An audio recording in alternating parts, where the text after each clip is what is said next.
Salut les jeunes, c'est moi, Philippe. Dites-moi, comment ça va? Hey, pas besoin de mentir la gang, là. Je le sais que tout le monde souffre en ce moment. Mais je vous en veux pas d'avoir menti. Mentir, c'est inévitable, on le fait tous. Moi, j'adore ça mentir, je mens tout le temps. Tu vois, ça c'est pas vrai.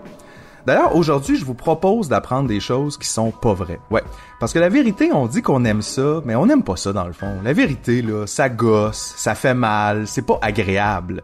Le mensonge, ça c'est le fun. Pourquoi? Parce que ça obéit à aucun règlement. La vérité, c'est fixe, c'est rigide. Faut que ça se conforme à des paramètres. Boring! Le mensonge, ça c'est libre.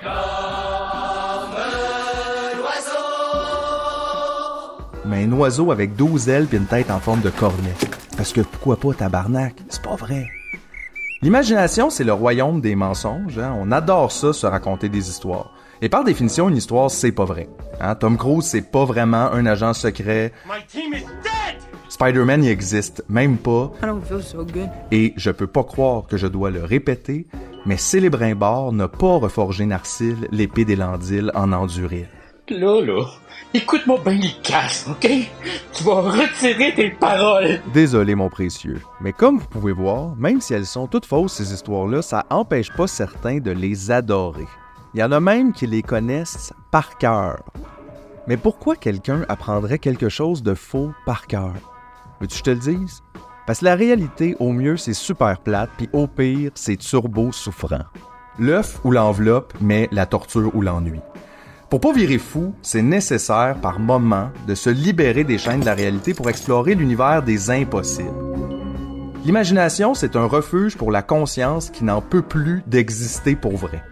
Et il y a un groupe de gens qui a très bien compris ça, peut-être même un peu trop, tellement en fait que c'est nous qui les comprenons plus. Et j'ai nommé les conspirationnistes.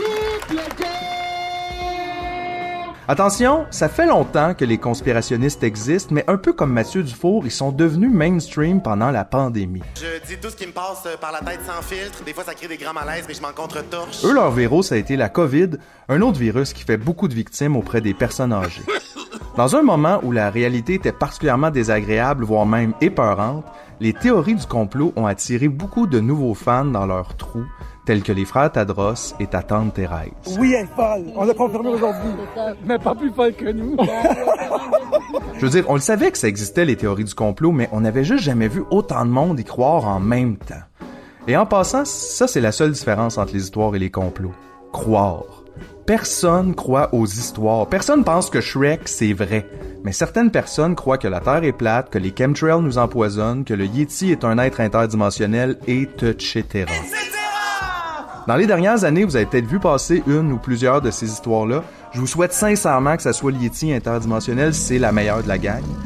Dans tous les cas, vous êtes sûrement dit, mais c'est qui les crétins qui croient à ça? Regarde, je comprends. Mais en réagissant comme ça, on fait la même erreur qu'eux autres.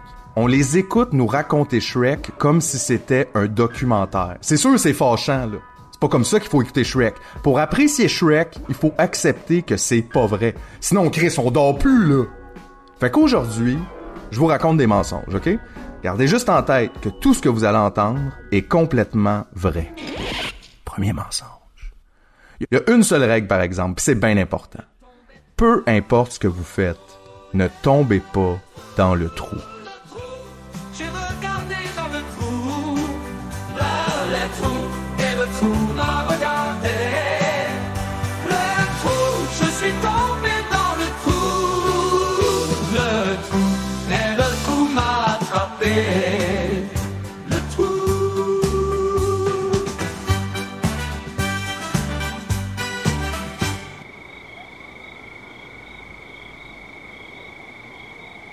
Ok, je vais vous raconter quelque chose, mais gardez ça pour vous.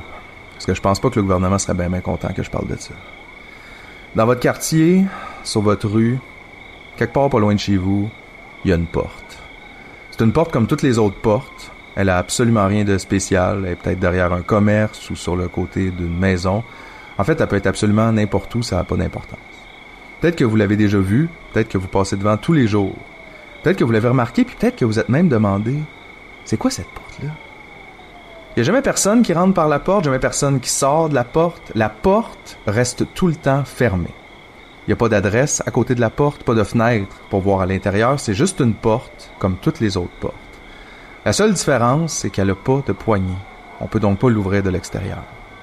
Dans mon quartier, cette porte-là est derrière un restaurant de sushi, entre les poubelles puis le recyclage. Une porte grise qui a l'air de rien. Je la vois tout le temps, je la remarque même plus. Mais hier soir, je suis assis chez nous puis je réalise que j'ai plus de cigarettes. Il est presque 11h, le last call du dépanneur, fait que je fais ni une ni deux, puis je sors en vitesse pour éviter une nuit non-fumeur. En revenant chez nous, cigarette aux lèvres, je décide de passer par la ruelle, celle en arrière du restaurant de sushi. À ma grande surprise, la porte sans poignée est grande ouverte. C'est la première fois que ça arrive. Le resto est fermé depuis quelques heures, fait que je me dis, je vais faire ma BA, je vais la refermer. Fait que je m'approche, mais au lieu de la refermer puis de m'en aller comme j'aurais dû faire, j'ai fait l'erreur de regarder à l'intérieur. Je sais pas à quoi je m'attendais, mais honnêtement, je m'attendais pas à ça. Devant moi, il y a un long corridor étroit qui mène jusqu'à un ascenseur. À droite de l'ascenseur, il y a un panneau avec un seul bouton. Sur le bouton, il y a une flèche vers le bas. C'est un descenseur. J'appuie sur le bouton et j'entends le mécanisme s'animer. Quelques secondes plus tard, les portes ouvrent devant moi et j'entre dans la cabine. C'est une cabine d'ascenseur comme toutes les autres, sauf que ces 4 murs sont couverts de haut en bas et de bas en haut par des centaines et des centaines de boutons numérotés de 1 à 3333. Étant une personne excessivement raisonnable, j'appuie sur le bouton 1. Les portes se referment et on commence à descendre.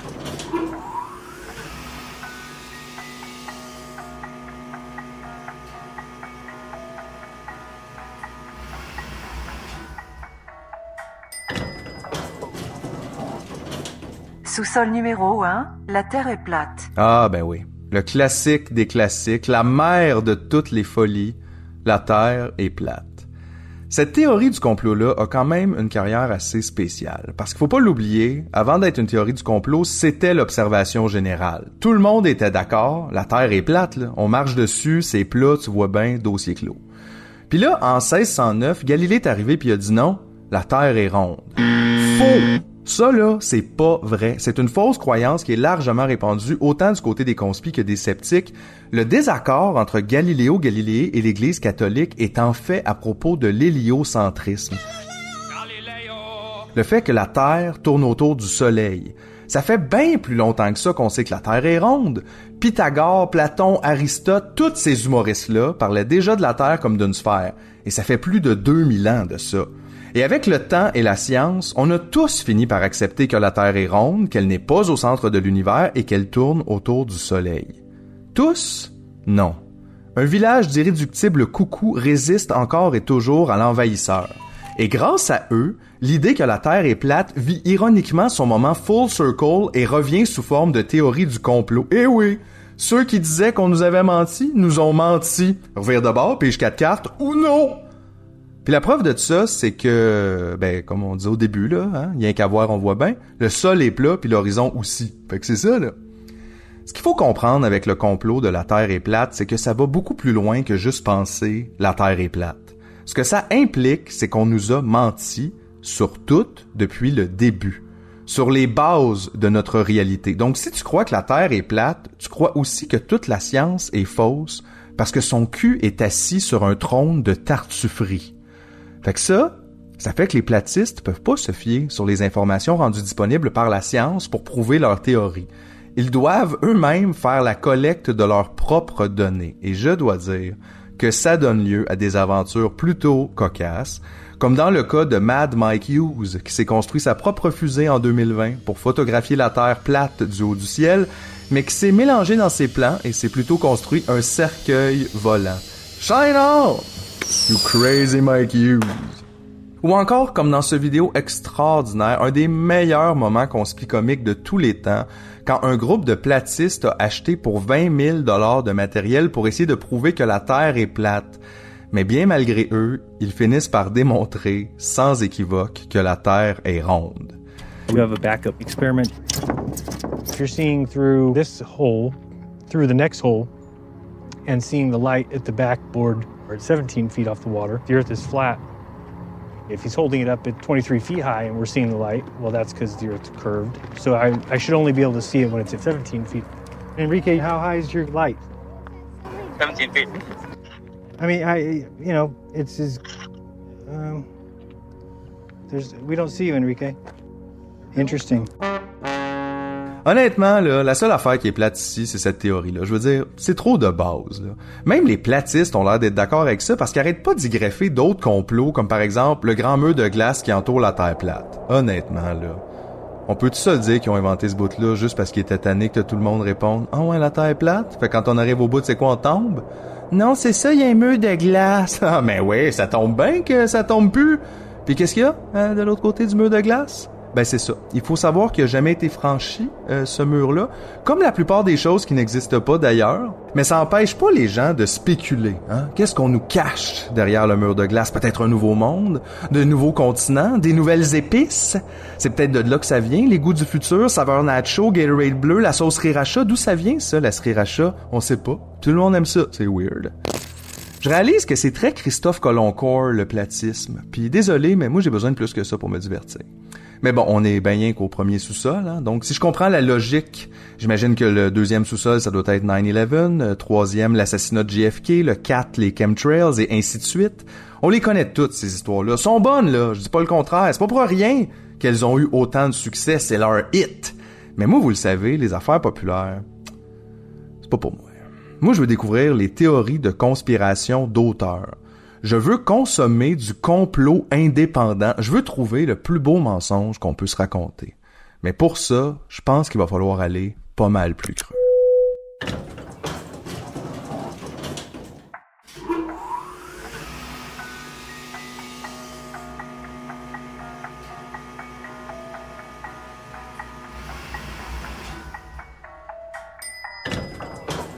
Sous-sol numéro 117, Aéroport international de Denver. Il y a tellement de théories du complot qui impliquent l'aéroport international de Denver que l'aéroport lui-même en a fait un onglet sur son site web. Campagne de pub rigolote ou psychologie inversée démoniaque? Même avant le début de sa construction en 1989, ça jasait déjà qu'on n'en avait pas besoin d'un autre aéroport à Denver. Ouais, parce qu'il y en a déjà un puis il est bien correct. Est-ce que dans le fond, ce projet de construction-là servirait pas à cacher une autre structure? Une structure plus mystérieuse qui sert à des dessins plus sombres? Je pose juste des questions, moi. Puis là, je vais juste dire des phrases. Il y a des tunnels en dessous de l'aéroport de Denver. Ça, c'est confirmé, là. C'est pas moi qui invente ça. L'aéroport lui-même nous le confirme. On est donc tous d'accord. Mais eux, ils disent que c'est des tunnels à bagages. Ouais, des tunnels pour transporter les valises d'un terminal à l'autre. Ah bon? Un tunnel à valise, ça va être quoi après un pont à sacoche? OK. Je veux pas sonner paranoïaque, là, mais dans l'éventualité où une organisation secrète aurait fait construire des tunnels en dessous d'un aéroport, c'est exactement ça qu'ils voudraient qu'on pense, que c'est des tunnels à valises. Mais moi, je pose la question, c'est qui les valises ici? Parce qu'on sait pas dans le fond, ça pourrait aussi être, je sais pas, des tunnels nazis? Bon, c'est sûr que dit de même, ça a l'air alarmiste un peu, je le sais. Mais je dis pas ça pour rien non plus, là. Gardez ça pour vous autres. Mais à l'aéroport international de Denver, l'arrangement des pistes de décollage et d'atterrissage forme une croix gammée. Ouais. Pis ça, c'est vrai, là. Vu d'en haut, si t'exclus toutes les autres lignes qui ont pas rapport avec ta croix gammée, ça fait une croix gammée. Bon, évidemment, on pourrait aussi faire ça avec une grille de mots croisés vide, mais je veux dire, déjà que t'as les tunnels, niaise pas avec les pistes. OK, mais voulez-vous savoir quelque chose de vraiment weird? En 1977, 12 ans avant le début de la construction de l'aéroport, Steven Spielberg sort un film, Rencontre du troisième type. C'est un bon film, faut aller le voir, c'est pas une conspiration, ça c'est un vrai film. Je veux dire, le film est pas vrai, là, c'est une histoire, mais c'est vrai que c'est un film. Et dans le film, à un moment donné, ils interceptent un signal qui leur donne des coordonnées GPS. Il nous faut une carte géodésique du Wyoming immédiatement. Qui s'avère être la Tour du Diable, un monument naturel du Wyoming qui finit par être important dans l'histoire. Vous irez l'écouter, le film, c'est un vrai film. Mais pour une raison mystérieuse, si on prend les coordonnées qu'on nous donne dans le film et qu'on check c'est où ça donne pas pantoute une destination au Wyoming. Tenez-vous bien par les culottes, ce sont les coordonnées, oui monsieur, madame, du futur site de construction de l'aéroport de Denver. What the fuck, people? Bon, OK, c'est pas exactement les coordonnées du site, là, ça tombe à 100 km à peu près. Mais quand même, hey, 100 km, c'est pas loin, là. C'est comme d'ici à Sainte-Adèle, by the way. Shout-out à mes abonnés de Saint-Adèle. You know what's going on. Color-forêt. Color-forêt. Exact. Ah, tu penses c'est tout pour l'aéroport? Tu penses c'est fini? Tu penses j'ai fini? C'est pas fini. Écoute-moi, là. Il y a une statue à l'aéroport de Denver. Un cheval bleu avec les yeux rouges de 32 pieds de haut qui s'appelle Blucifer. Puis ce qui est weird avec cette statue-là, outre le fait que c'est un cheval bleu avec les yeux rouges de 32 pieds de haut, c'est que l'artiste qui a réalisé l'œuvre est mort. Il est mort, là. Quand un morceau de la statue lui est tombé dessus et lui a coupé l'artère dans sa jambe. Mais qu'est-ce qui se cache derrière ça? Un démon? Des extraterrestres? Des nazis ou un tunnel à valise? À vous de décider. Puis ça, c'est juste un exemple. Il y en a plein d'autres. Je vous dis pas toutes. On nous dit pas toutes. Mais honnêtement, là, je les trouve quand même fun, les théories du complot à propos de l'aéroport de Denver. Je trouve que c'est léger. Tu sais, toute la famille peut embarquer. C'est 7 à 77 ans. Il n'y a pas de danger. Ben oui, il y a des nazis puis un cheval démon, mais je veux dire, bienvenue en 2024. On pourrait faire ça à Montréal aussi, partir des rumeurs sur les immeubles, essayer de baisser le loyer un peu. Comme par exemple, le stade olympique. C'est un silo à missiles nucléaires, et oui. C'est pour ça que les expos sont partis. Savez-vous quoi? Il y a un subway secret en dessous de l'insectarium où tous les sandwichs sont délicieux. Ouf, c'est dur à croire, ça. C'est même pas à cause de l'insectarium. Le Palais des Congrès, c'est en fait un Transformer queer qui va être activé par Gabriel Nadeau-Dubois le jour de l'indépendance communiste du Québec wow. Puis Gibault Orange Julep, c'était un œuf de Youpi. Pourquoi pas?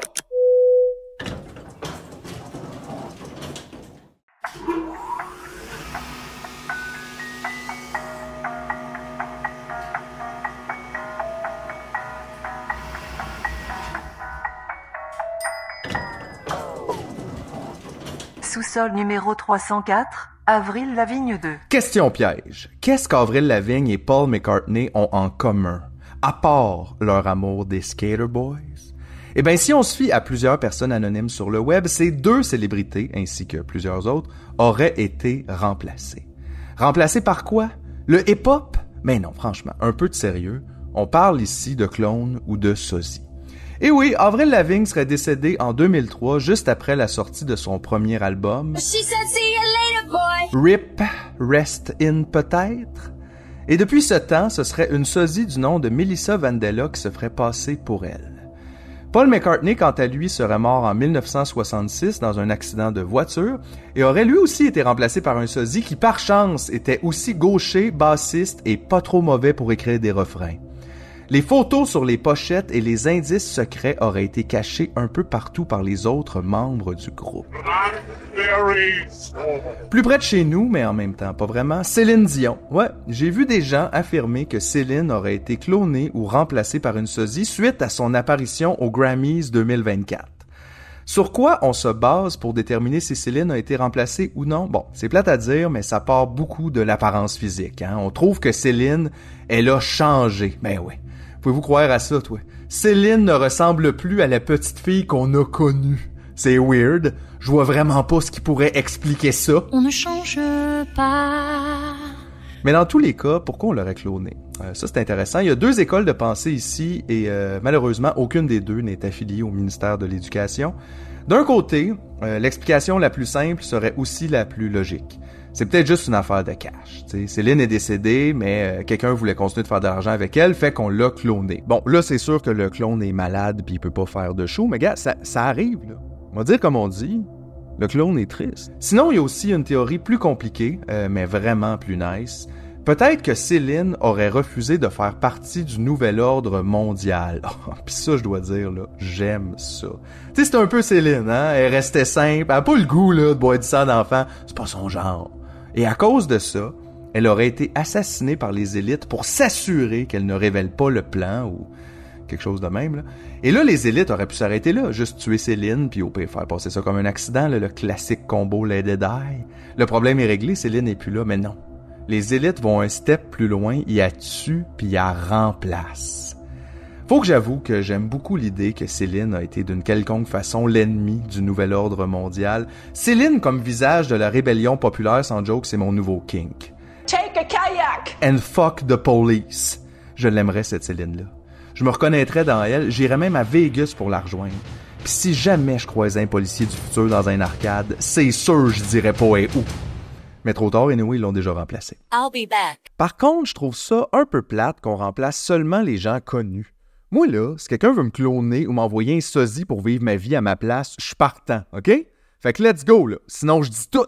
J'échappe les bines. Fait que dépêchez-vous, les élites. On est juste mardi, puis je suis déjà super tanné de ma semaine.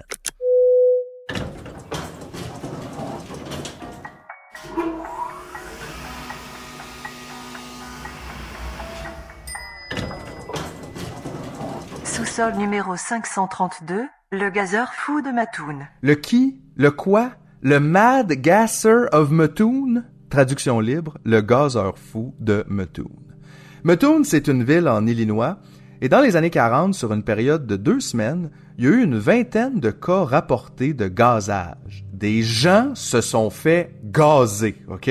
Ils étaient chez eux, assis bien relax, ils dérangeaient pas personne, puis tout à coup, ils ont senti une odeur désagréable dans leur maison. Jusque-là, on a tous déjà vécu ça, certains plus que d'autres.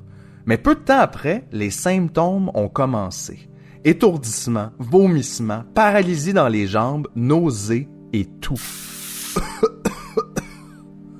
Le règne de terreur du gazeur fou de Mattoon venait de commencer. Bon, je dis règne de terreur, mais c'est plus un règne d'inconvénients parce que personne n'est mort, là, hein? Ils ont toussé et survécu. Et certains de ces survivants-là disent avoir vu le suspect. C'est comme ça que la légende a commencé. Le rapport le plus complet nous vient de Mr. and Mrs. Bert Kearney of 1408 Marshall Avenue in Mattoon, Illinois. Ils décrivent le gazeux comme étant grand, mince, tout habillé en noir et portant une tuque serrée. Donc, en gros, un militant antifasciste. Il est aussi souvent représenté comme portant un masque à gaz et je comprends l'idée. Si tu possèdes un masque à gaz, la journée où tu t'en vas gazer tout le monde au village, c'est le moment de le sortir. C'est là, OK? Certains l'ont aussi décrit comme étant armé d'un pistolet à pulvérisation, dont il se serait bien sûr servi pour disperser le dit gaz. Juste dire, si vous avez pas l'image de c'est quoi un pistolet à pulvérisation, je vous invite à le googler immédiatement, c'est excellent, OK? C'est quelque chose que le coyote aurait commandé par la poste pour essayer d'arrêter le Roadrunner. Tu vois, genre? C'est tellement 1940 comme idée, pas le choix de trouver ça cute. Mais là, un instant, là. Wow, minute. C'est qui ce gars-là qui s'est levé un matin puis qui s'est dit « m'a terrorisé mon quartier avec mon push-push à pesticides de la Deuxième Guerre mondiale. » Voyons non! Pourquoi on n'a pas ça ici, hein? L'apiculteur des Man de Boucherville, il est tout habillé en blanc avec la casse en screen puis il drop des abeilles dans les sorties de sécheuse. Aucun mort, mais beaucoup de plaisir. Ça ferait aussi une très bonne série télé, ça. Bon, mauvaise nouvelle, c'est Mathieu Baron qui joue le rôle de l'apiculteur, mais bonne nouvelle, c'est un rôle muet. Je vais faire ça, si je fais ça pour vous autres, je fais ça pour mon image, je fais ça pour tout le Québec, Steve. Évidemment, la police a jamais arrêté personne pour les gazages de Mattoon, mais en même temps, c'est la police, là, hein. S'il y a pas un chemin fait en pinotte entre le crime et le coupable, tu peux oublier ça. Perds pas ton temps, appelle Calinette tout de suite, ça pue dans le salon. À ce jour, l'histoire du gazeur fou de Mattoon est considérée comme un cas d'hystérie collective, c'est-à-dire que plusieurs personnes se seraient imaginé la même affaire pas vraie en même temps. Ce qui est tout aussi fascinant, honnêtement. Comment tu te ramasses à fabuler sur une affaire de même toute la ville ensemble? En même temps, je me rappelle quand tout le monde capotait sur Gangnam Style, on était pas loin, là. Gangnam Style. Sous-sol numéro 888, la Tartarie. Qu'est-ce que c'est ça, la Tartarie? Et non, ce n'est pas un nouveau bistrot français au 10-30. La Tartarie, c'est un empire qui prendrait ses origines lointaines en Asie centrale, pensez à Mongolie ou Sibérie. À ce qu'on raconte, les Tartares auraient fleuri jusqu'à devenir un peuple très avancé technologiquement. Ils auraient même construit et influencé des grandes villes incroyables partout dans le monde avant de disparaître il y a une centaine d'années et qu'on en efface toute référence dans la conscience collective. Mystérieux, me direz-vous?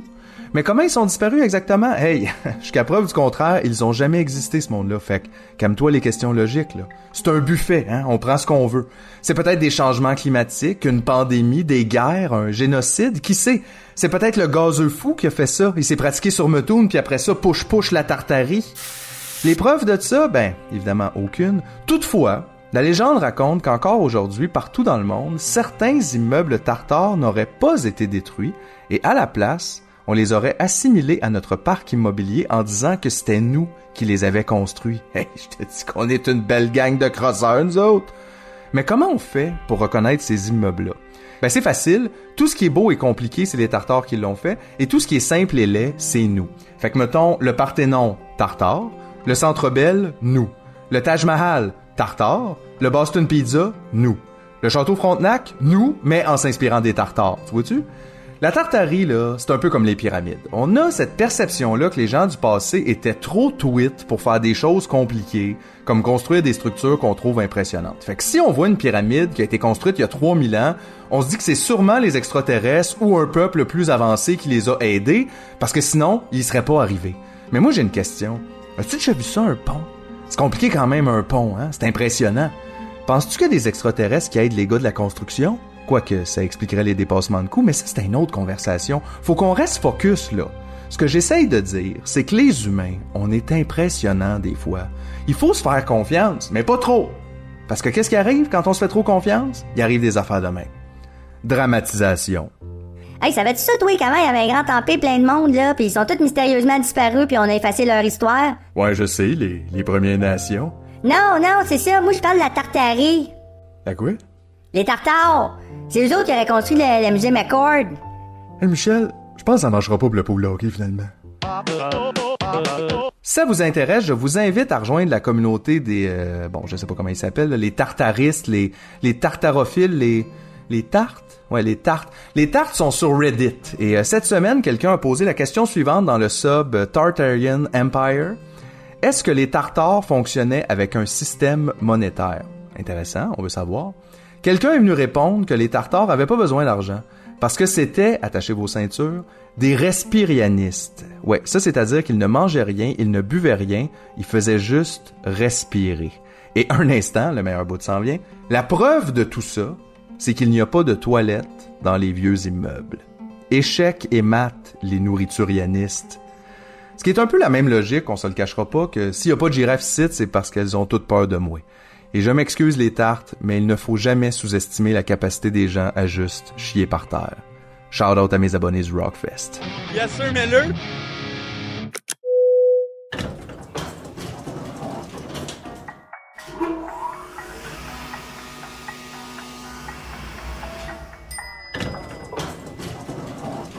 Sous-sol numéro 1996, Bob Esponja, l'épisode défécation brésilienne. Bon, écoute, tant qu'à être dans la marde, ça a l'air qu'en 2016, pendant les Olympiques de Rio, il y a un épisode de Bob l'éponge piraté qui a joué à la télé brésilienne et cet épisode-là faisait déféquer les gens dans leurs pantalons. OK, mais pourquoi? Demandez-moi pas ça à moi, là, je le sais pas. Mais croyez-moi ou pas, il y avait des preuves vidéo de tout ça, apparemment. Sauf que la CIA les a fait retirer pour ne pas nuire à l'industrie touristique brésilienne. Pourtant, c'était l'occasion rêvée de devenir la destination vacances numéro 1 des gens constipés. Découvrez Rio, le pruneau des Antilles. Et là, je le sais que le Brésil, c'est pas dans les Antilles, mais aujourd'hui, on s'en fait pas trop avec la factualité des choses. Mais ceci dit, côté preuve, c'est très facile sur Internet de trouver un extrait audio de l'épisode en question, et c'est exactement ce que vous pensez que c'est, c'est-à-dire un extrait de Bob l'éponge en portugais, mais on nous avertit, cet extrait pourrait causer la diarrhée explosive. Êtes-vous game? On l'écoute ensemble? À nos risques et puérils?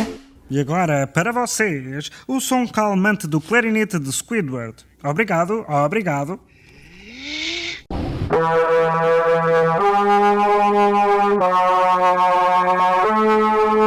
J'ai 3 mots qui me viennent en tête. Ridicule. Mais juste dire, s'il y a une seule personne sur Terre qui a cru à cette histoire-là, ne serait-ce que 15 secondes, ben bravo, tabarnak. Je sais pas c'est qui a inventé ça. Probablement 2 gars de 12 ans bien crampés dans leur sous-sol. Puis sais-tu quoi? Bravo les jeunes. Bravo. L'épisode brésilien de défécation Bob l'éponge, ma théorie personnelle, c'est une conspiration par et pour les enfants, parce qu'eux autres aussi, ils ont le doigt.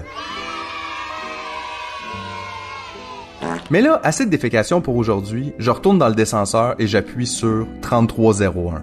Creux de même, ça doit être bon.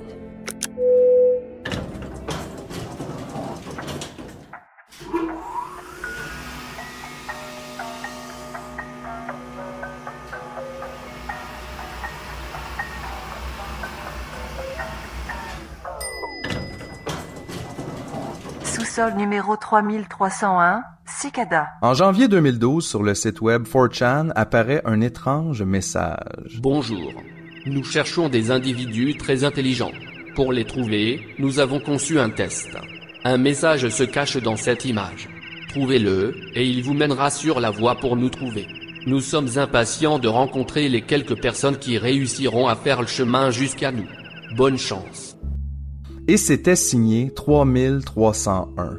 Sur l'image qui accompagnait le texte, il y avait une cigale.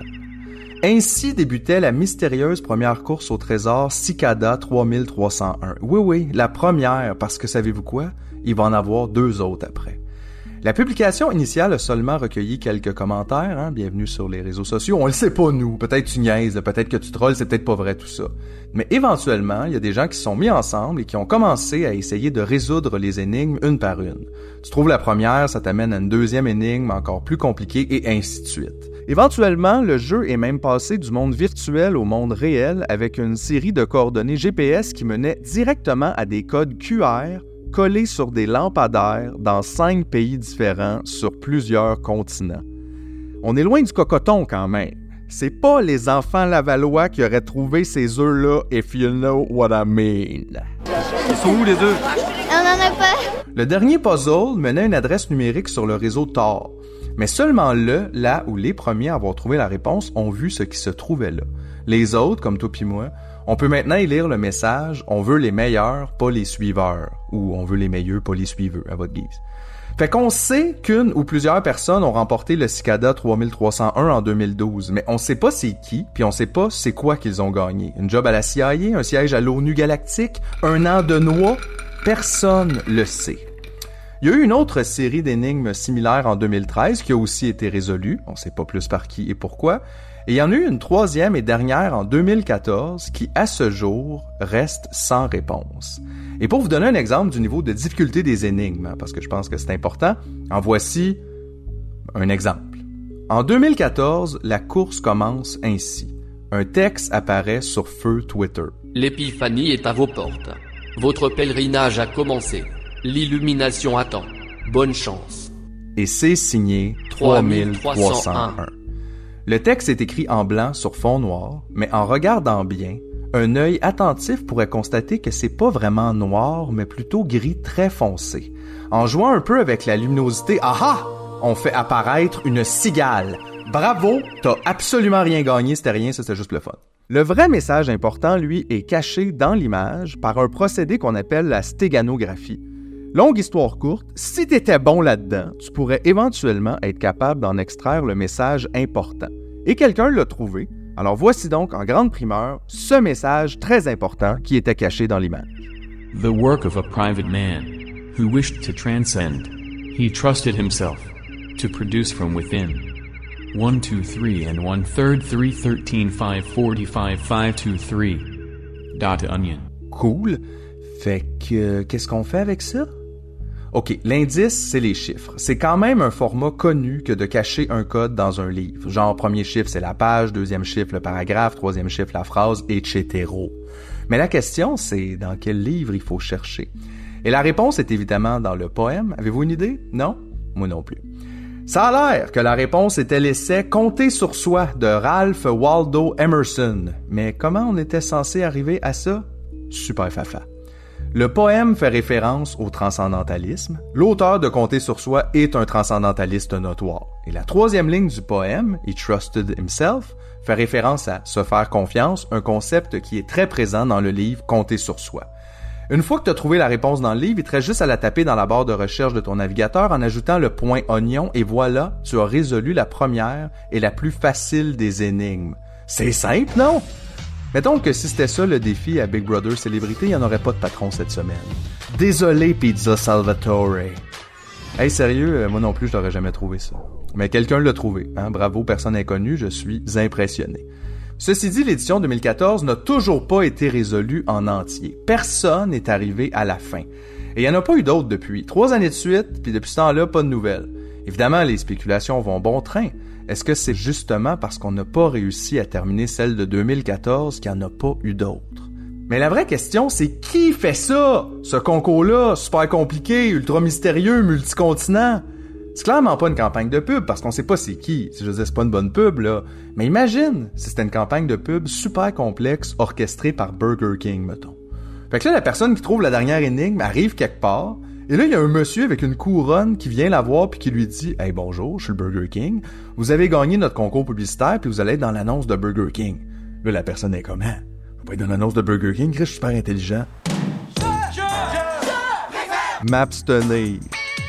Et c'est pour ça qu'on le sait pas. Parce que tout le monde a refusé de faire l'annonce de Burger King, puis là, le Burger King a l'air niaiseux. Je vois pas d'autre explication possible. Parce que si c'était une organisation secrète, gouvernementale ou privée, pourquoi il ferait un grand concours public? Quand on est secret, c'est risqué d'attirer l'attention sur soi. Un faux pas, puis on peut trouver ton compte Pinterest. Puis de là, on peut facilement hacker ton abonnement à Loufa. Puis rendu là, on est à 2 clics de t'envoyer un brocoli direct chez vous. Pourquoi tu prendrais la chance? Ça pourrait aussi être une secte. Tu sais, imagine t'es une secte là, et t'aimerais recruter de façon internationale des super nerds. C'est une bonne technique. Qu'est-ce que tu ferais d'autre, toi? Personnellement, moi, je ferais un tournoi de Magic, mais chacun sa technique. Une autre théorie que personne n'a osé mettre de l'avant, c'est que c'est peut-être comme ça que Raiden recrute pour le vrai Mortal Kombat. Ouais, parce que Mortal Kombat, ça existe. C'est juste que c'est pas comme dans le film, là. Il y a personne qui fait du karaté pour sauver Earthrealm, voyons donc. Non, le vrai Mortal Kombat, c'est mental, c'est-à-dire que les royaumes s'affrontent dans un tournoi mental, et si on perd 10 tournois de suite, Shao Kahn va devenir le Burger King. En tout cas, c'est bien weird tout ça. Mais ce qui est le fun au moins, c'est que c'est vrai. Pas le Burger King, là, ça je l'ai inventé, mais c'est vrai qu'il existe ce concours mystère-là. C'est vrai qu'on sait pas c'est qui le fait. Puis c'est vrai qu'on sait pas qui a gagné. Puis c'est vrai que c'est intriguant. C'est vrai, tout est vrai. Tout est vrai. Tu sais quoi? Je pense qu'on est prêt pour le dernier sous-sol. Let's go down to Crazy Town.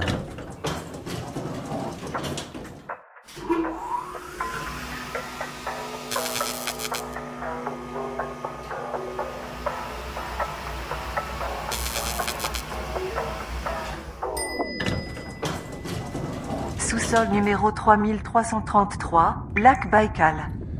OK, comment vous dire? L'étage ici, c'est juste une grande piscine, comme une piscine olympique, là, avec tout le gear, là, les bouées ses murs, l'odeur de chlore, la grande chaise du checker. Sauf que c'est complètement désert. Il y a pas un chat ici, ben à part moi, évidemment. Aussi, je suis pas un professionnel des piscines, mais elle a l'air vraiment plus creuse qu'une piscine olympique normale. Je veux dire, même dans le pas creux, je vois pas le fond. C'est noir, noir, noir, là. Mais bonne nouvelle, il est écrit la profondeur sur le bord de la piscine, en gros chiffre blanc. 1642 mètres. Exactement la même profondeur que le lac Baïkal en Russie.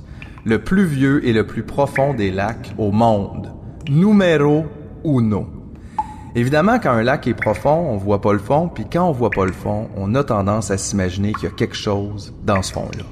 Je pense que les yogos nous ont rendus parano. Mais alors, qu'est-ce qui se cache dans les profondeurs du lac Baïkal? Vous l'aurez deviné, un monstre. Mais pas n'importe quel monstre. Lusud Khan ou Usan Lobson Khan, le maître dragon d'eau. Un esturgeon géant qui fait des apparitions depuis des siècles. En tout cas, c'est la rumeur qui court. Mais quand on cherche un peu plus creux, pas dans le lac, là, dans l'histoire, on voit que ça vient d'une vieille légende mongole à propos d'un héros, Bogatyr Oridoy, qui aurait chassé un dragon jusqu'à une île sur le lac Baïkal. Sur cette île, il aurait rencontré un maître, qui s'est transformé en magnifique femme cygne, et ils ont fait 11 enfants ensemble because that's what people do. That's just what people do when they meet a guy who becomes a swan woman. En gros, c'est l'histoire de la genèse du peuple Buryat, un groupe ethnique minoritaire en Sibérie, en Mongolie et en Chine. C'est leur mythe fondateur, comme leur jardin d'Éden, si vous voulez. Il n'y a pas de serpent, il n'y a pas de pomme, mais il y a un dragon, puis il y a aussi un maître qui transe et son genre et son espèce pour fonder une famille, coucou les woke. Mais l'important dans tout ça, c'est que justement, ils ont fait des enfants, fait qu'on existe. C'est ça, en gros, un mythe fondateur. Fait que ouais, désolé, mais l'esturgeon géant, c'est finalement sûrement pas vrai sur 10. Mais ça veut pas dire qu'il y a rien dans ce lac-là. Il y a pas juste les esturgeons dans la vie. Il y a aussi les extraterrestres. Les gens ont tendance à chercher les extraterrestres dans le ciel, mais avez-vous déjà pensé qu'ils sont peut-être dans l'eau? La plus populaire des histoires d'extraterrestres du lac Baïkal se passe en 1982, l'année de ma naissance. Coïncidence? sûrement. Mais pendant que moi je suis BP, 7 plongeurs de la marine russe font des exercices de plongée sous la glace du lac Baïkal. À environ 50 mètres de profondeur, ils tombent nez à nez avec d'autres plongeurs, mais qui font 3 pieds de haut et qui n'ont pas de bonbonne d'oxygène. J'imagine que c'est pour ça qu'ils ont assumé que c'était des extraterrestres, là. Puis je veux rien leur enlever, j'étais pas là, mais il me semble qu'ils ont quand même sauté vite à cette conclusion-là. Parce qu'à date, ça pourrait aussi être expliqué par des enfants qui font de l'apnée. Anyway.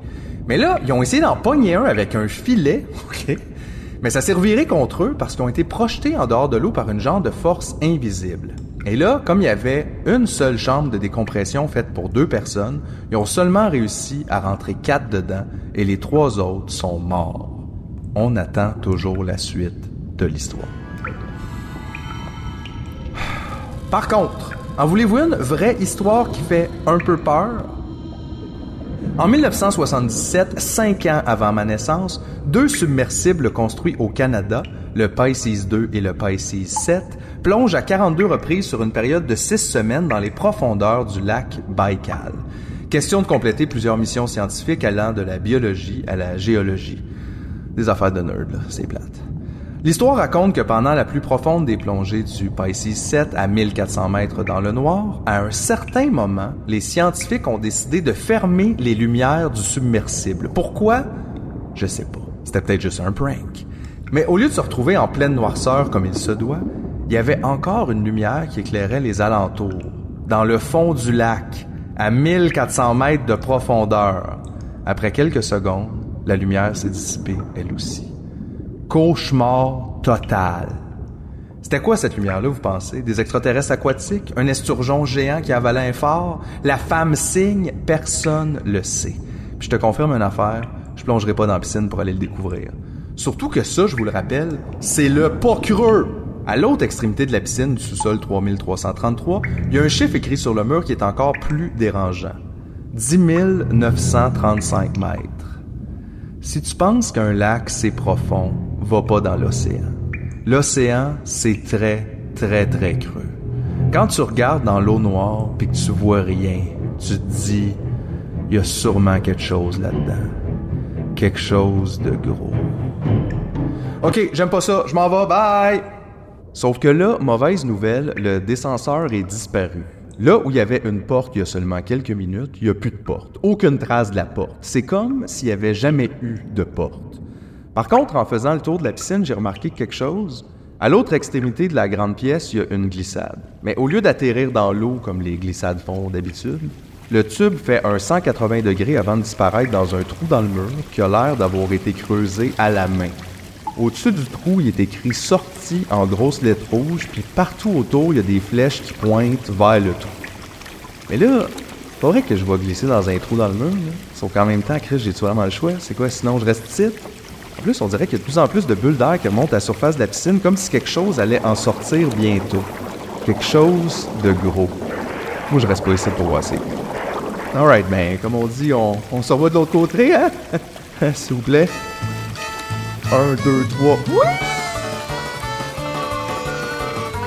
Oui! Mamma mia! Wouhou! Mamma mia!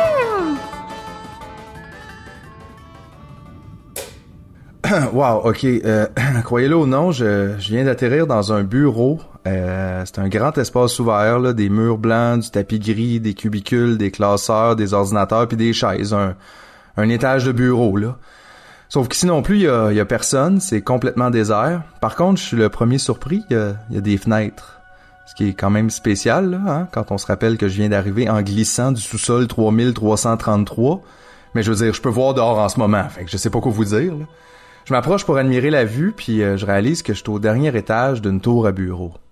Coudonc, Chris, qu'est-ce qui se passe ici? Étage numéro 99, la théorie du tout. La théorie du tout est une théorie physique susceptible de décrire de manière cohérente et unifiée l'ensemble des interactions fondamentales. Une telle théorie n'a pas été découverte à l'heure actuelle. L'unification théorique des 4 interactions fondamentales régissant la physique dans son ensemble porte aussi le nom de superforce. Wow, la super force! Bon, en passant, les 4 interactions fondamentales ou élémentaires, ce sont l'interaction nucléaire forte, l'interaction électromagnétique, l'interaction nucléaire faible et l'interaction gravitationnelle. Ces 4 interactions-là sont responsables de tous les phénomènes physiques observés dans l'univers. Et donc, si je me fie à ce qu'on me dit, on n'a pas de théorie qui comprend comment tout ça fonctionne. Fait qu'on comprend rien de ce qui se passe dans le fond. Pis ça, c'est pas un mensonge, là, c'est pas un complot, c'est vrai. Il y a du monde qui cherche la théorie du tout en ce moment. Parce que trouver la théorie du tout, c'est le Graal en physique. Puis je vous le rappelle, le Graal, c'est la meilleure tasse. Fait que c'est ça, là. Mais ça peut empêcher quelques personnes de s'essayer à travers les années. Hein? Einstein avec la théorie de la relativité, la mécanique quantique, ou encore Otis Eugene Ray avec Time Cube. Hein? Ah, vous connaissez pas Time Cube? En 1997, Otis Eugene Ray a démarré son site web, une page personnelle qui lui permettait de publier de façon indépendante sa propre théorie du tout, Time Cube. Celui qui s'auto-décrivait comme un être divin doté d'une intelligence supérieure et qui possède des preuves absolues, prétend que toutes les sciences modernes participent à une grande conspiration mondiale en nous cachant la vérité. Et c'est quoi la vérité? Êtes-vous prêts? Je vais vous la dire, la vérité, là. Ben, la vérité selon Time Cube. Chaque journée est en fait 4 journées qui se passent en même temps. Time Cube! Non, mais c'est intéressant. Je veux dire, je suis pas certain que ça décrit quoi que ce soit de façon cohérente, mais c'est intéressant. Puis, ça expliquerait aussi pourquoi je suis toujours fatigué. Coudon, je suis rendu où, moi, là? Ah oui, c'est vrai, je fouille dans des classeurs sur un étage vide de tour à bureau. Très normal. Il n'y a pas d'ascenseur ici non plus, j'ai regardé partout, puis tout ce que j'ai trouvé, c'est une cage d'escalier. Comme je suis au sommet, je me mets à descendre. Les premiers étages que je croise ressemblent pas mal aux premiers, je veux dire, aux derniers. En résumé, des bureaux vides puis des idées bizarres. Étage numéro 95, le suicide quantique. Connaissez-vous le chat de Schrödinger? C'est une expérience de pensée dans laquelle on prend un chat et on l'enferme dans une boîte. Et dans la boîte, il y a un dispositif qui tue le chat dès qu'il détecte la désintégration d'un atome d'un corps radioactif. Hein? Si l'atome a une durée de demi-vie de 10 minutes, alors il a 50% de chances de s'être désintégré au bout de 10 minutes. La mécanique quantique indique que, tant que l'observation n'est pas faite, l'atome est dans une superposition de 2 états équiprobables, intact et désintégré. Or le mécanisme imaginé par Erwin Schrödinger lie l'état du chat, mort ou vivant, à l'état des particules radioactives, de sorte que le chat serait aussi dans une superposition d'états, l'état mort et l'état vivant. Ah, ok, merci Wikipédia. Donc, le suicide quantique, c'est la même chose, sauf que c'est toi le chat. T'es plus un observateur à l'extérieur de la boîte, t'es dans la boîte. Et tu tires au sort pour savoir si tu te suicides ou non. C'est un peu comme la roulette russe, mais quantique. Selon la mécanique quantique et l'interprétation des mondes multiples, à chaque fois que l'expérimentateur va tirer au sort, il va exister une série d'univers dans lesquels le résultat est positif pour lui. Dans tous les autres univers, il est mort. Mais comme on peut pas vivre l'expérience une fois mort, il y a juste les expérimentateurs survivants qui vivent l'expérience de survivre, et ça donne l'impression d'une immortalité quantique. Comprenez-vous? Hein? Moi non plus. Mais j'aime ça quand les sciences deviennent un peu épeurantes. Tu sais, me semble que ça ferait une bonne expérience à génial, ça. J'aimerais ça, moi, voir Martin Carly rentrer Kim Thuy d'une boîte avec un boulier de bingo pis un gun. Après la pause, immortel Kim Thuy. Ça, c'est de la bonne TV. Étage numéro 91, le saut quantique. Mais là, pas besoin de mourir pour faire l'expérience des autres réalités. On peut aussi juste sauter. C'est quoi ça, un saut quantique? Bon, ça dépend à qui tu demandes. En physique quantique, c'est une transition d'énergie instantanée, ce qui viole un peu les lois de la physique traditionnelle qui stipulent que les transitions d'énergie sont graduelles. Un autre affaire plate de nerd. Mais en physique conspi, on fait 1 plus 2. 1, il y a plein d'univers alternatifs. Plus 2, on peut faire des transferts d'énergie instantanés. Ça veut dire que 3, je peux créer des univers alternatifs et sauter dedans. OK, mais ça servira à quoi de faire ça, mettons? We've had people who have used quantum jumping for things that I never conceived because this is a process that can be used for literally anything. Ah, OK, ça sert à tout. Quantum jumping has been great for work and for personal and all sorts of reasons. So I'm really excited to be seeing Bert. I was paralyzed from the waist down, and I had to learn to walk again. Quantum jumping helped you to walk again. Absolutely. Wow, ok, ça sert vraiment à tout. Mais c'est qui ça, le monsieur qu'on a hâte de voir, là? Bert? Bert? I got to know Bert Bowman when he was in his 80s, and this man just absolutely blew me away. Bert was able to achieve extraordinary feats using quantum jumping, and was able to pick up new skills seemingly like magic well into his 80s.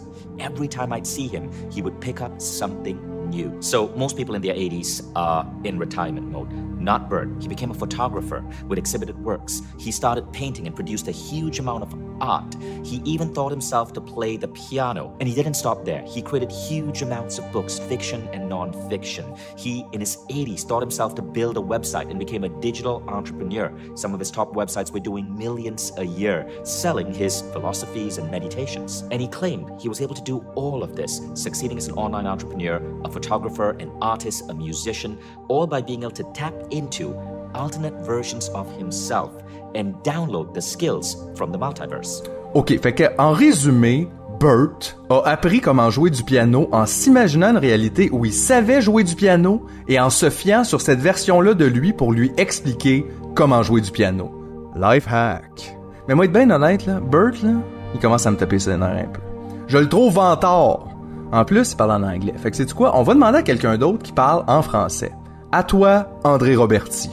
Comment faire un saut quantique dans ta vie, dans nos vies en général? Oui, c'est juste ça que je veux savoir depuis tantôt. J'ai envie de te partager une petite anecdote. Je suis rentré au Portugal. Allez-vous arrêter de parler, vous autres? Je veux juste... Laisse faire, là, j'ai googlé un mode d'emploi, OK? Le saut quantique comporte 4 étapes. Première étape, choisissez ce que vous voulez vivre. Deuxième étape, mettez-vous dans un état d'esprit détendu. Troisième étape, visualisez-vous dans la nouvelle expérience. Et quatrième étape, lâchez prise et permettez que cela se produise. Ok, je veux pas faire peur à personne, là, mais je pense que je suis un expert en saut quantique. C'est juste que moi, j'appelle ça faire des siestes. Qu'est-ce que t'en penses, André? Et suite à ce séminaire, j'allais donner une conférence en anglais dans une ville au Portugal, organisée par une amie. Ok, oublie ça, lui, il est parti pour la nuit, là. Bye, André, bye! Je vous embrasse. À demain. Ouais, non, check-moi bien faire un saut quantique dans un monde où on se voit pas demain. Je fais des blagues, là, mais j'apprécie quand même l'idée du saut quantique. Je me dis, au moins, c'est gratuit, t'sais, sauf si t'achètes tous les livres de Bert. Mais si tu fais ça, t'as rien compris au saut quantique, là. T'as pas besoin d'acheter les livres de Bert. T'as juste à t'imaginer une réalité où t'as déjà tous les livres de Bert, puis tu peux juste les expliquer. Hello, is anybody home?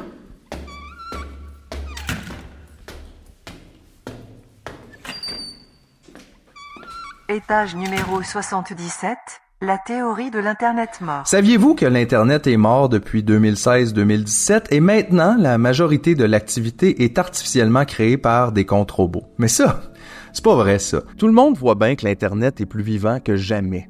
Juste l'autre jour, j'ai commenté une publication du 7 jours et quelqu'un de très gentil m'a répondu ceci. Bonsoir, désolé pour cette intrusion subite au passage des annonces, je me suis fait arrêter sur votre profil.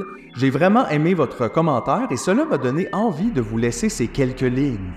Mais par curiosité, j'ai essayé de vous ajouter à mes contacts d'amis, mais malheureusement, c'était un peu compliqué. Alors si cela ne vous dérange pas et si vous n'y voyez pas d'inconvénient, en moi, ajoutez-moi à vos amis au plaisir amical. Merci et excellente fin de soirée à vous. Bisous, bisous. Le monde est vraiment fin sur Internet.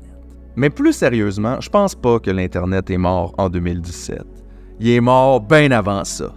Voici d'ailleurs un extrait d'un des derniers vidéos publiés sur l'Internet avant son décès. Bonne nuit, caca miel. Bonne nuit, caca miel. Bonne nuit, caca miel. J'ai entendu bonne nuit, caca miel.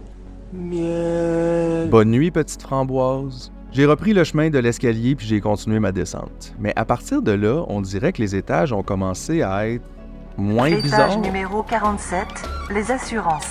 Étage numéro 39, les fondations privées. Étage numéro 22, le système de justice. Toutes des affaires que j'haïs, mais moins des conspirations. T'sais. Puis ces étages-là étaient pas déserts du tout, là. À mesure que je descendais, c'est comme si je retrouvais la civilisation, comme si j'étais revenu dans le monde normal. Ce qui est quand même une bonne nouvelle là, pour quelqu'un qui est arrivé en glissade dans le mur. Fait que je m'accroche à ça, puis je continue à descendre. Étage numéro 10, la démocratie. Étage numéro 8, la liberté. Étage numéro 5, le capitalisme. Étage numéro 3, l'économie. Étage numéro 2, l'identité individuelle. C'est quoi cette tour à bureau-là? Fuck off, anyway, je suis tanné, là. Je veux juste sortir d'ici puis rentrer chez nous. En plus, je suis presque rendu en bas, sauf que l'étage 1 m'a freiné dans ma descente. Étage numéro 1, le bureau des explications. Le bureau des explications? Des explications de quoi, là? Je sais que j'ai dit que je voulais juste sortir d'ici, là, mais ma curiosité l'emporte. Bon, premièrement, on dirait un bureau du gouvernement, là, ou un cabinet de dentiste. Tu sais, après une porte vitrée, il y a une petite salle d'attente avec une réception, mais il y a personne derrière le bureau, puis il y a personne dans la salle d'attente non plus. Par contre, sur le mur à côté de la réception, il est écrit « Prenez un numéro ». Puis juste en dessous, il y a un distributeur à numéros, là, comme chez le boucher. Pas plus fou qu'un autre, je me tire un bout de papier. Numéro 1. Bon, super. Je m'assois puis j'attends, ça devrait pas être trop long. Mais là, évidemment, personne vient me voir. Et sur la table vitrée à côté de ma chaise, il y a un pamphlet. Fait que je le prends dans mes mains puis je lis la couverture. Relier les points, la perception de modèles illusoires prédit la croyance au complot et au surnaturel. Aïe, c'est quoi, il y avait plus de châtelaine? Je l'ouvre puis je lis la première page. Une hypothèse courante est que la croyance dans les théories du complot et les phénomènes surnaturels est fondée sur la perception de modèles illusoires. Dans la présente recherche, nous avons systématiquement testé cette hypothèse. L'étude 1 a révélé que de telles croyances irrationnelles sont liées à la perception de modèles dans des tirages au sort générés aléatoirement. Dans l'étude 2, les instructions de recherche de modèles ont exercé un effet indirect sur les croyances irrationnelles via la perception de modèles. L'étude 3 a révélé que la perception de modèles dans des peintures chaotiques, mais pas dans des peintures structurées, prédisait des croyances irrationnelles. Dans l'étude 4, nous avons constaté que l'accord avec des textes soutenant les phénomènes paranormaux ou les théories du complot prédisait la perception des modèles. Dans l'étude 5, nous avons manipulé la croyance en une théorie du complot spécifique. Cette manipulation a influencé la mesure dans laquelle les gens perçoivent les schémas des événements mondiaux, ce qui, à son tour, prédit des croyances irrationnelles sans rapport. Nous concluons que la perception de schémas illusoires est un mécanisme cognitif central expliquant les théories du complot et les croyances surnaturelles. Un son vient de me sortir de ma lecture. Je regarde autour de moi, il y a toujours personne, mais au-dessus du corridor qui a l'air de mener vers, je sais pas, là, je suis pas allé ailleurs, il y a un panneau lumineux sur lequel clignote numéro 1, salle 1. Je regarde mon petit papier tout écrasé dans ma main, c'est moi ça. Je me lève puis je me dirige vers le corridor. À ma gauche, la première porte est identifiée salle 1. J'entre à l'intérieur, c'est une petite pièce avec un bureau, une chaise et un micro. En face de la chaise, toute la surface du mur est un écran géant sur lequel je peux lire les mots « Posez votre question ». Je m'assois sur la chaise, j'approche ma bouche du micro et je pose ma question. Qu'est-ce qui se passe ici? Sur l'écran, un sablier qui tourne apparaît, accompagné par les mots « Un instant, s'il vous plaît ». Les lumières se tamisent et après quelques secondes, une femme apparaît à l'écran. Je la reconnais, c'est Naomi Klein. Mais qu'est-ce qu'elle fait là? Conspiracy culture gets the facts wrong, but the feelings right. You know, the feeling of living in this world with shadow worlds, the feeling that people are keeping important truth from you. And I think because we, as a society, certainly in North America, we don't teach political economy, barely in university, let alone, high school. So, in fact, we tell people that capitalism is a meritocracy, that it's bound with freedom, that if you work hard, you're going to get all the rewards, and, it's rainbows and Big Macs. And so when that system starts failing people on this huge scale, as it is right now, people start looking for answers. And that's when they're very, very vulnerable to somebody saying, well, there's a room somewhere filled with Jews and they're doing this, right? That's why anti-Semitism was referred to as the socialism of fools. So, I think there's a really, really important role for the left, actually, in doing, basic political education, basic economic education about what capitalism is actually designed to do in terms of, it's a system that requires an underclass, it requires dispossession. And yes, sometimes there are conspiracy theories, not in order to drain children of adrenochrome, like the QAnon people are saying, but like to protect American companies' copper interests in Chile, which was one of the main reasons for overthrowing Allende 50 years ago. So I think that that's the biggest reason it's surging, is that capitalism is screwing over so many people at this phase. The system is like flagrantly breaking all of its promises, and so people are looking for explanations. Une fois la vidéo terminée, les lumières se sont rallumées. J'ai quitté le bureau des explications sans trop comprendre ce que je venais de vivre. Je suis retourné vers l'escalier, il me restait juste un étage à descendre pour arriver au rez-de-chaussée. Quelques dizaines de pas plus tard, à ma grande surprise, j'ai atterri en plein milieu de la salle à manger du restaurant de sushi au coin de ma rue. On était en plein jour, le restaurant était ouvert, puis moi, j'étais un peu confus. Après avoir passé la porte, je me suis même retourné puis j'ai levé la tête pour dissiper le doute qui s'était installé. Je venais bel et bien de sortir du rez-de-chaussée d'un immeuble de 2 étages, puis l'étage d'en haut, c'était juste des appartements. Aucune trace de la tour à bureau, aucune explication non plus. En marchant vers chez nous, je passais par la ruelle. J'étais curieux. La porte est plus là, il n'y a pas de porte. Fait que soit je suis revenu à mon point de départ puis la porte est disparue, ou soit je suis rendu ailleurs, là où il n'y a jamais eu de porte. Mais comment je suis censé faire la différence? Est-ce que je serais capable de distinguer une réalité d'une autre réalité? Comment je ferais ça? Peut-être qu'on est dans une simulation aussi. Peut-être que je suis dans le coma. Hey, tu sais quoi? Peut-être que je suis juste en train de dormir en ce moment. Ça aurait du sens en plus. Le matin, c'est mon heure. Puis tout ça, ça ressemble beaucoup à un rêve.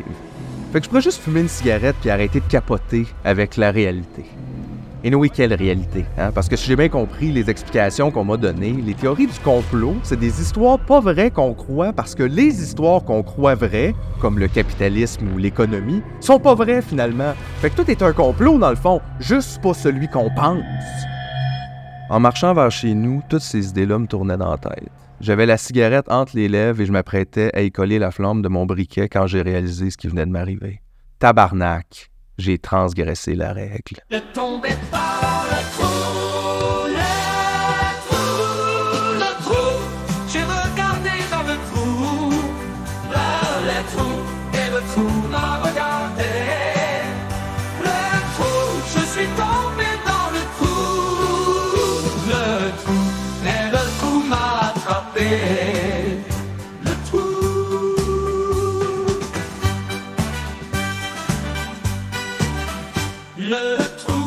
j'ai regardé dans le trou, les trous, et le trou m'a regardé.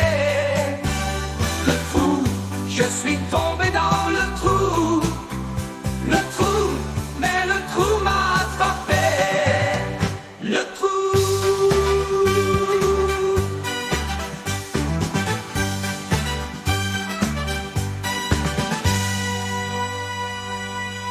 Le trou. J'ai regardé dans le trou, les trous, et le trou m'a regardé. Le trou, je suis tombé dans le trou, mais le trou m'a attrapé. Le trou.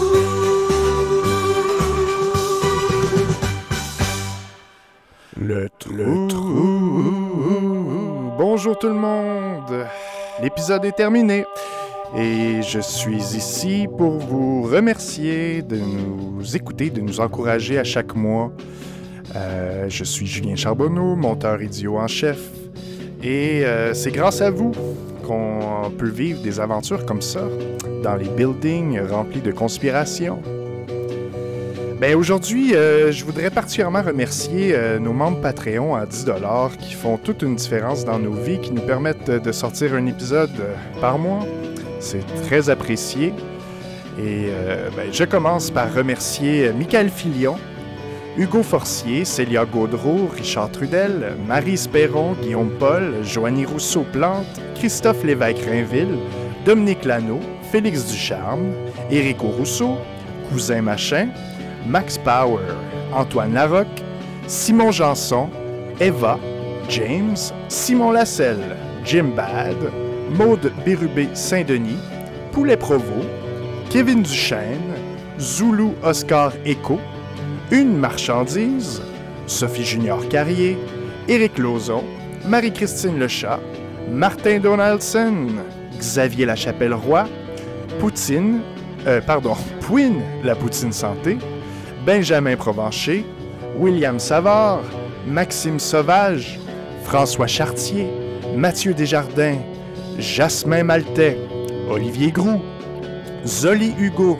Total Anonyme, on te reconnaît, Jimmy Bob, Ski Félix, toujours en voyage de ski, Joli Cœur, Oscar Côté-Lapierre, Alexandre Morancy, Anaël Haché, Maxime Sabourin, Yannick Maltais-Verrette, Marilyn Proux, Xavier Dragoon, Mario Pikachu, Kevin Brousseau, Flavinsky Molotov, Sam, Gabriel Dumontier, Michael Archibald L. Montferrat-Guérette, Chloé Leroux, Alexandre Girard, Julien Miette, Sébastien Gilbert Lavoie, de Joe Cassette, Gabriel Lapierre, Mathieu Fournier, Julien Lemonnier, Dino Lapine, Marie-Josée Tremblay, Patrick Roy, Sveit JMB, Thierry Mercier, Jean-Michel Filion, Dave à-2, Pierre-Olivier Vallée, Marc Lecourt, Pénélope Boutin, Renaud, Jean-Christophe Bellil, Pipon, Ben et Joël, Eat the Rich, Boubou, Simon Chamberlain, Alexandre Dubuc, Philippe Beauchamp, Jessie, Marie Perron, Samuel Pravong, Jean-Mathieu Chénier, Caroline Fournier, David Abbé, Guillaume Sauvé, Anthony Savoie, Sébastien Ménard, Félix-Antoine Jaudoin, Simon Giroir, Vincent Gagnon, Samuel Péloquin, Julie Beauregard, Alex San, Jérôme Turmel, Enola, Christian Bissonnette, JSDC, Marc-Antoine Simard et Nicolas Gauthier. Merci énormément à tous. Et j'en profite aussi pour remercier tous nos auditeurs, parce que c'est grâce à vos oreilles qu'on parle pas dans le vide.